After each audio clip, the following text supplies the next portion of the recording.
দিল্লির বিধানসভা নির্বাচনে বিজেপির বাজিমাতের পর এখন আলোচনায় কে হবেন রাজ্যের মুখ্যমন্ত্রী। উঠে আসছে বেশ কয়েকজন নেতার নাম। সবচেয়ে আলোচিত অরবিন্দ কেজরিওয়ালকে হারিয়ে জায়ান্ট কিলার হিসেবে পরিচিত পাওয়া প্রবেশ সিংহ বর্মা, বিজেন্দ্র গুপ্ত, সতীশ উপাধ্যায়, মনজিন্দর সিং শীর্ষা, হরিশ খুরানার মতো আলোচিত নেতাদের নামও উচ্চারিত হচ্ছে বেশ জোরে সোরেই। নুডলস খান নাই তো নুডলসই খান নাই।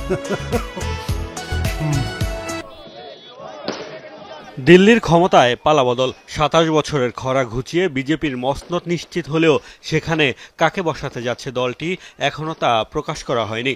অমিত শাহ, জেপি নাড্ডা সহ শীর্ষ নেতারা এরই মধ্যে রাজধানীর সরকারের রূপরেখা তৈরির তোড়জোড় শুরু করেছেন। দিল্লির নতুন মুখ্যমন্ত্রী ঘিরে শুরু হয়েছে নানা গুঞ্জন। উঠে আসছে বেশ কয়েকজন নেতার নাম। দিল্লির মুখ্যমন্ত্রী হিসেবে সবচেয়ে আলোচনায় রাজ্যের সাবেক মুখ্যমন্ত্রী সাহিব সিংহ বর্মার ছেলে প্রবেশ সিংহ বর্মা। এরই মধ্যে সাবেক মুখ্যমন্ত্রী অরবিন্দ কেজরিওয়ালকে হারিয়ে পেয়েছেন জায়ান্ট কিলার উপাধি। শোনা যায় দিল্লির মুখ্যমন্ত্রী হওয়ার প্রত্যাশায় লোকসভা নির্বাচনে প্রার্থী হননি তিনি।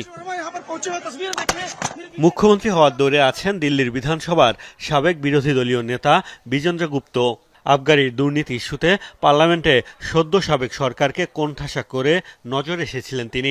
দিল্লি বিজেপির সাবেক সভাপতি সতীশ উপাধ্যায়ের নামও উচ্চারিত হচ্ছে সম্ভাব্য মুখ্যমন্ত্রী হিসেবে। বিজেপির কেউ কেউ অবশ্য বলছেন পাঞ্জাবের ভোটারদের নজর কাটতে শিখ নেতা ও বিজেপির ন্যাশনাল সেক্রেটারি মানজিন্দার সিংহ শীর্ষাকেও বেছে নেওয়া হতে পারে। সাবেক মুখ্যমন্ত্রী মদনলাল খুরানার পুত্র হরিশ খুরানাও মুখ্যমন্ত্রী পদের দাবিদার বলে মত বিজেপির একাংশের। আলোচনায় আছেন হর্ষ মালহোত্রা, মনোজ তিওয়ারি, বানসুরি স্বরাজের মতো লোকসভার এমপিরাও। তবে বিজেপি নেতারা জানিয়েছেন আলোচনায় যার নামই থাকুক চূড়ান্ত সিদ্ধান্ত নেবেন প্রধানমন্ত্রী নরেন্দ্র মোদী। মোস্তফা মাহমুদ, যমুনা নিউজ।